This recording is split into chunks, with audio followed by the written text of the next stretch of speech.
తనసరి సీతక్క గారు, దామోదర్ రాజనరసింహ గారు, ఉప ముఖ్యమంత్రి వర్యులు బట్టి విక్రమార్క గారు, వివిధ శాఖలకు సంబంధించిన అధికారులు, ఈరోజు దివ్యాంగులకు మా రాష్ట్ర ప్రభుత్వము మానవీయ కోణంలో సహాయ సహకారాలు అందించి దివ్యాంగులు మా ప్రభుత్వంలో మాలో ఒకరుగా కుటుంబ సభ్యులుగా వారికి సహాయ సహకారాలను అందించి సమాజంలో ఆత్మగౌరవంతో నిలబడే విధంగా సమాజంలో వాళ్ళు ఎదుర్కొంటున్న సమస్యల్ని పరిష్కరించే విధంగా ఈనాడు 50 కోట్ల రూపాయలతోటి వాళ్ళకు పరికరాలను అందించడమే కాకుండా ఈరోజు సమాజం ఈ రాష్ట్ర ప్రభుత్వం ఒక మానవీయ కోణంలో పనిచేస్తుంది. మానవత్వంతో కూడుకున్న నిర్ణయాలు ఈ రాష్ట్ర ప్రభుత్వం తీసుకుంటుంది.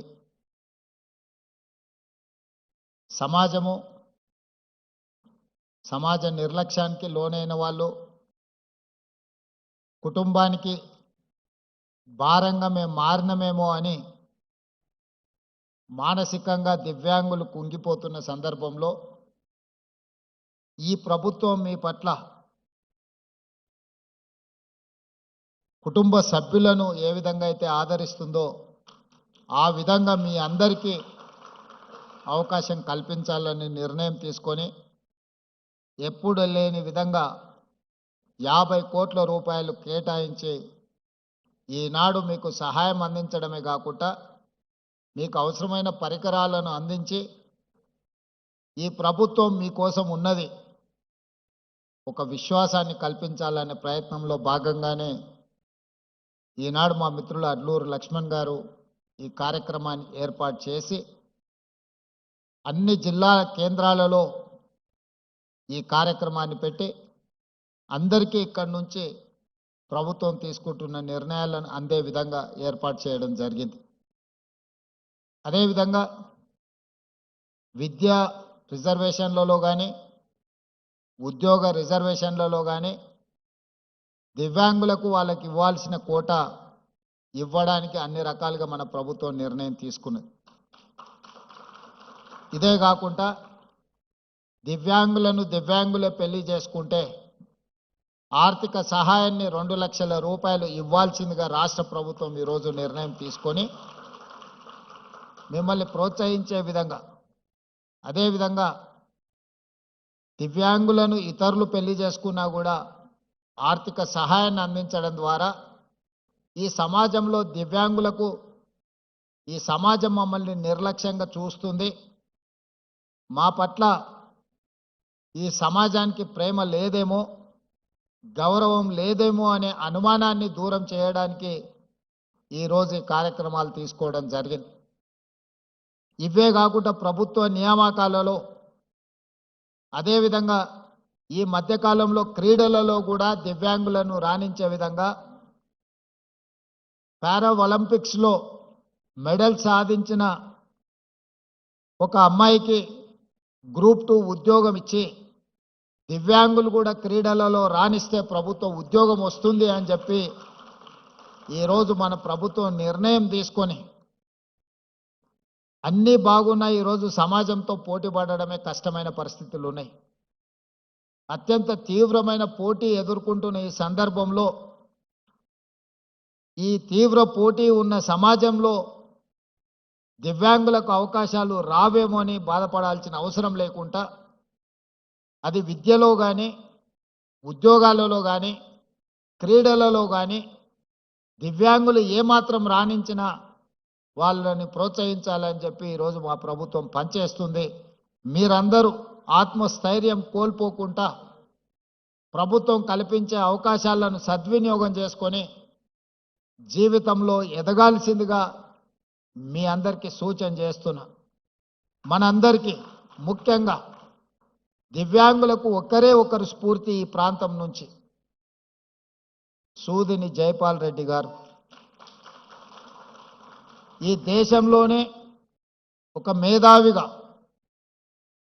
Youngest south Indian best parliamentarian award పొందడమే కాకుండా పరిపాలనలో పట్టు సాధించడమే కాకుండా భాష మీద తనకున్న పట్టును నిరూపించి భారతదేశ పార్లమెంటులోనే ఉత్తమ పార్లమెంటేరియన్గా వారు రాణించగలిగారు.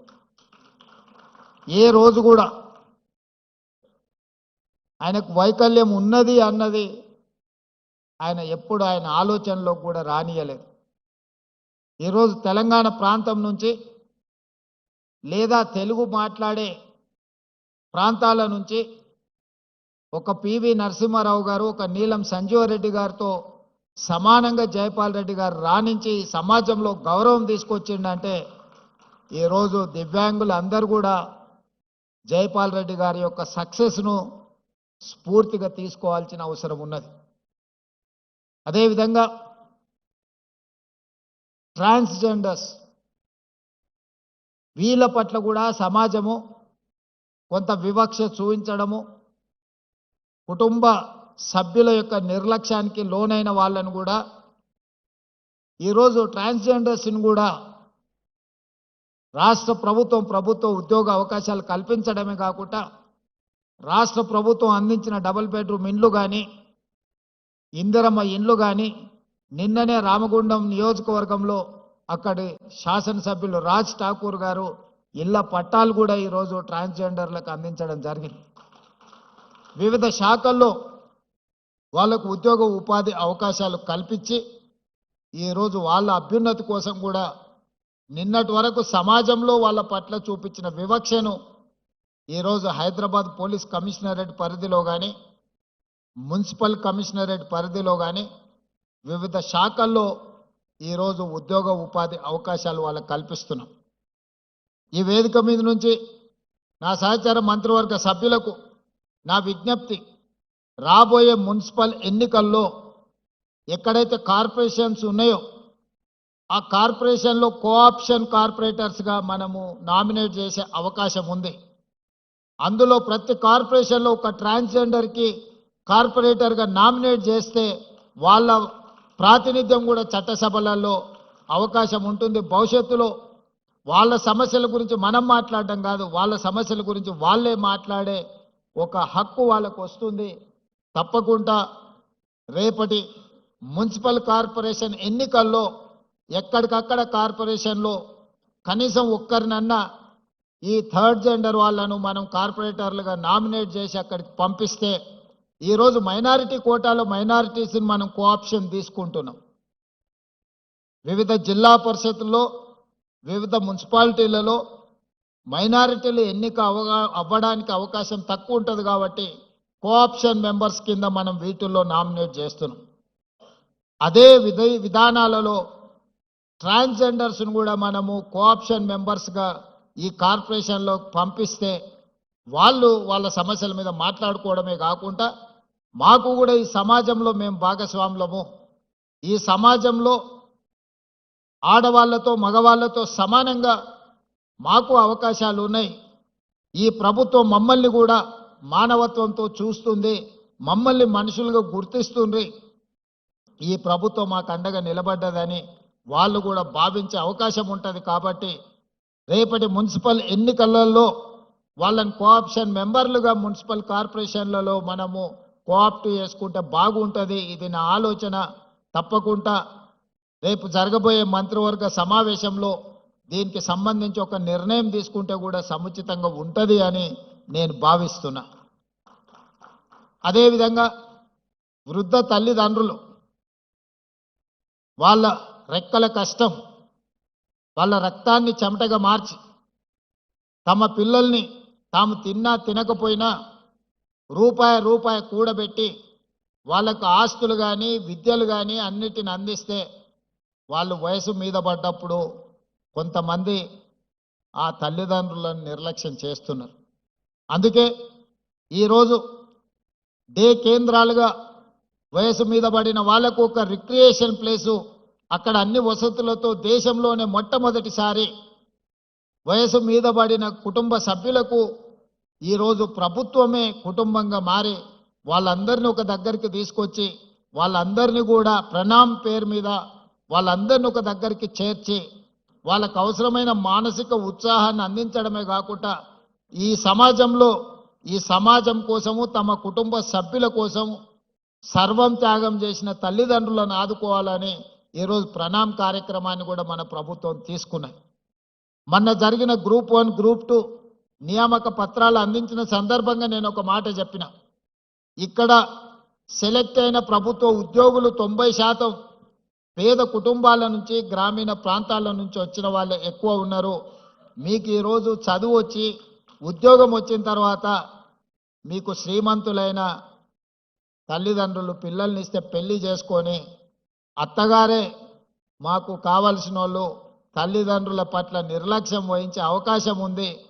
కాబట్టి మీరు ఎవరైనా తల్లిదండ్రుల పట్ల నిర్లక్ష్యం వహించి వాళ్ళకు జీవనాధారం లేకుండా చేస్తే మీ జీతాలలో 10 నుంచి 15% కోత విధించి సరాసరి ఆ తల్లిదండ్రుల ఖాతాలలో మీ ప్రతి నెల జీతము తల్లిదండ్రుల ఖాతాలకు పోయేటట్టు చట్టం తీసుకొస్తా అని చెప్పిన.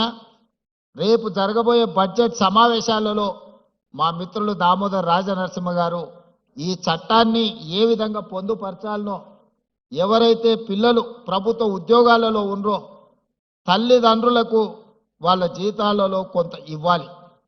కష్టపడి పెంచి విద్య నేర్పి ప్రయోజకులుగా తల్లిదండ్రులు మారుస్తే ప్రయోజకులు అయిన తర్వాత తల్లిదండ్రుల పట్ల కొంతమంది నిర్లక్ష్యంగా వ్యవహరిస్తున్నారు. ఎలాంటి ఫిర్యాదు మనకు ఆ స్థానిక ఎంఆర్ఓనో లేకపోతే ఎంపీడీఓ దగ్గర తల్లిదండ్రులు మా పిల్లలు మమ్మల్ని చూసుకోవడం లేదని ఏదైనా ఫిర్యాదు ఇస్తే ఆ ఫిర్యాదును పరిశీలించి వాళ్ళ పిల్లలు ప్రభుత్వ ఉద్యోగస్తులైతే వాళ్ళ జీతాలలో 10 నుంచి 15% కోత విధించి సరాసరి ఆ తల్లిదండ్రుల ఖాతాలకు పోయే విధంగా మనం చట్టంలో మార్పు తీసుకురావాల్సిన అవసరం ఉన్నది. వివిధ కారణాల చేత తల్లిదండ్రుల పట్ల నిర్లక్ష్య వైఖరితో ఉన్న వాళ్ళను సరైన దారిలో పెట్టాల్సిన బాధ్యత మన మీద ఈ ప్రభుత్వం మీద ఉన్నది. ఎందుకంటే తల్లిదండ్రుల బాధ్యత తీసుకోవడం లేదు అని అంటే వాళ్ళకి సమాజం పట్ల ఏమాత్రం బాధ్యత లేదని మనం భావించవచ్చు. ఎవరైనా వ్యవసాయ కూలీ అయినా లేకపోతే చిన్న చిన్న కమతాల రైతులైనా లేదా ప్రభుత్వ ఉద్యోగులైనా తల్లిదండ్రుల పట్ల నిర్లక్ష్యంగా వ్యవహరిస్తే వయసు మీద పడి వయసు ఉన్నంత కాలం మీకోసమే కష్టపడి రెక్కలు ముక్కలు చేసుకొని పెంచి పెద్ద చేసి మిమ్మల్ని ప్రయోజకులను చేసి సమాజంలో ఒక గుర్తింపు తీసుకొస్తే ఆ గుర్తింపు వచ్చిన తర్వాత తల్లిదండ్రుల పట్ల నిర్లక్ష్య వైఖరి అవలంబిస్తే దాన్ని సరిదిద్దే బాధ్యత ఈ ప్రభుత్వానికి ఉన్నది. తప్పకుండా దాన్ని సరిదిద్దుతామని కూడా నేను ఈ వేదిక మీద నుంచి చెప్పదలుచుకున్నాను. దానికి సంబంధించి కూడా చట్టాన్ని సవరించి ఈరోజు తప్పకుండా ఈ రకమైన చర్యలు చేపడతాం. అదేవిధంగా 100% తెలంగాణ రాష్ట్రంలో ఉన్న ప్రతి ఒక్కరికి వైద్యాన్ని అందించాలనేదే మా ఉద్దేశం. ఇంతకుముందు మిత్రులు దామోదర్ రాజనరసింహ గారు తలసేమియా గురించి ఇతర పరీక్షల గురించి కొన్ని సూచనలు చేసిండ్రు. రాబోయే రోజుల్లో రేపటి బడ్జెట్ సమావేశాలలో హెల్త్ పాలసీ తీసుకొచ్చి ఈ రాష్ట్రంలో ఉండే ప్రతి పౌరుడికి 100% ప్రభుత్వం వైపు నుంచి వైద్యాన్ని అందించే విధంగా ప్రణాళికలు సిద్ధం చేస్తున్నాం. హాస్పిటల్కి వెళ్తే ఆస్తులు అన్నీ అమ్ముకునే పరిస్థితులు ఈరోజు మనం చూస్తున్నాం. అందుకే ప్రభుత్వం మీ అందరి పట్ల మానవీయ కోణంతో వ్యవహరించడమే కాకుండా మానవత్వంతో తీసుకునే నిర్ణయాలు మీ జీవితాలలో వెలుగును నింపబోతున్నాయి. తెలంగాణ రాష్ట్రం ఏ లక్ష్యం కోసం సాధించుకున్నామో తెలంగాణ సమాజం స్వేచ్ఛను కోరుకుంటుంది. తెలంగాణ సమాజం సామాజిక న్యాయం కోరుకుంటుంది. తెలంగాణ సమాజం సమానమైన అవకాశాలను కోరుకుంటుంది.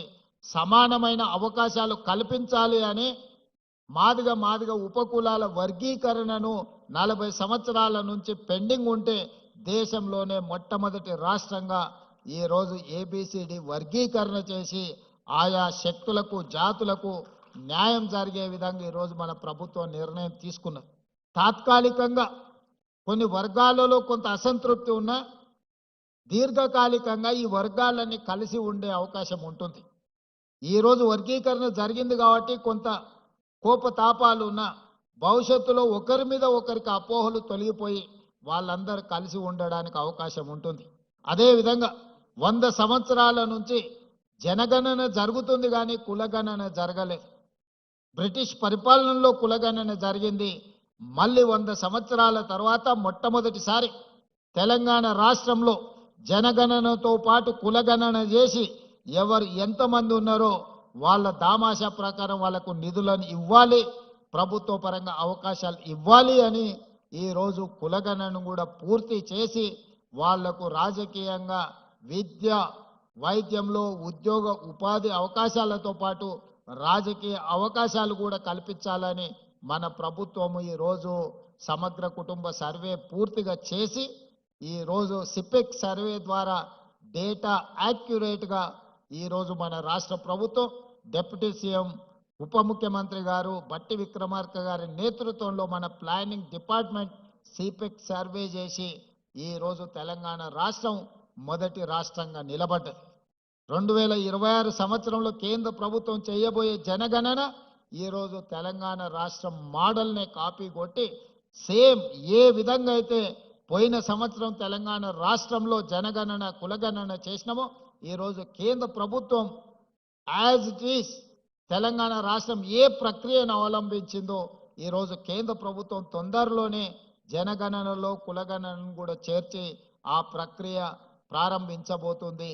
తెలంగాణ రాష్ట్ర ప్రభుత్వం గర్వంగా చెప్పుకుంటుంది, మేము అమలు చేసిన విధానాన్నే ఈరోజు కేంద్ర ప్రభుత్వం తప్పని పరిస్థితుల్లో మా ఒత్తిడికి కేంద్ర ప్రభుత్వం తలవొగ్గి ఈరోజు అదే విధానాన్ని తీసుకురాబోతుంది. దేశానికి మొత్తం తెలంగాణ రాష్ట్రం ఈ విషయంలో ఆదర్శంగా నిలబడ్డదని నేను ఈ వేదిక మీద నుంచి చెప్పదలుచుకున్నాను.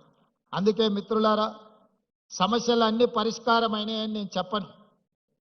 2 సంవత్సరాల్లోనే అన్ని పరిష్కరించడం అద్భుతాలు చేసినామని కూడా నేను చెప్పను. కానీ ఉన్న సమస్యల్ని పరిష్కరించడానికి అవసరమైన ప్రణాళికల్ని మన ప్రభుత్వం రచించుకుంటుంది. సమస్యలు ఉన్న వాళ్ళతో చర్చించి వాళ్ళ వైపు నుంచి పరిష్కారానికి అవసరమైన సూచనలు తీసుకొని మా ప్రభుత్వం ముందుకు వెళ్తుంది.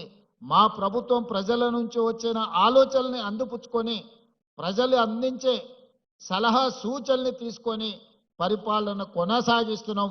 అందుకే ఇది ప్రజాపాలన, పేద ప్రజలకు అందుబాటులో ఉండే పాలన. ఈరోజు ఇక్కడ ఇంతమంది ఉన్నారు. ఒకనాడు ఇందులో కాలు పెట్టాలని వచ్చి ఎర్రటెండలో అక్కడ గేటు బయట గద్దరన్న 4 గంటలు ఎదురు చూసినా లోపలికి రాలేకపోయిండు. మీరు అందరు చూసిండ్రు. కానీ ఇవాళ స్వేచ్ఛగా మీరు లోపలికి వచ్చి మీరు ఇక్కడ కూర్చొని మీ హక్కుల గురించి చర్చించుకునే పరిస్థితి ఈరోజు జ్యోతిరావు పూలే ప్రజాభవన్లో అవకాశం కలిగింది. ఒకనాడు కొద్దిమంది శ్రీమంతులకు పెద్ద పెద్ద కాంట్రాక్టర్లకు మాత్రమే ప్రవేశం ఉన్న ఈ ప్రాంతంలో ఈరోజు పేదవాడు, నిరుపేద, వికలాంగులు, లేకపోతే ట్రాన్స్జెండర్స్ నుంచి పండు ముదుసి వాళ్ళు కూడా ఇక్కడికి వచ్చి తమ సమస్యల్ని చెప్పుకోవడానికి అవకాశం ఈ ప్రభుత్వం కల్పించింది. ఈ ప్రభుత్వానికి ధర్మగంట ఉన్నది. సమస్య ఉన్నదని ఆ ధర్మగంట ఎవరు కొట్టినా ఇక్కడ వచ్చి వాళ్ళ సమస్యల్ని వింటాం. ఇది ప్రజా సమస్యల్ని పరిష్కరించుకునే ప్రతి వారంలో 2 రోజులు ఇక్కడ ప్రజా వేదిక నిర్వహించి ఐఏఎస్ అధికారులతో పాటు డాక్టర్ చిన్నారెడ్డి గారు ప్లానింగ్ కమిషన్ వైస్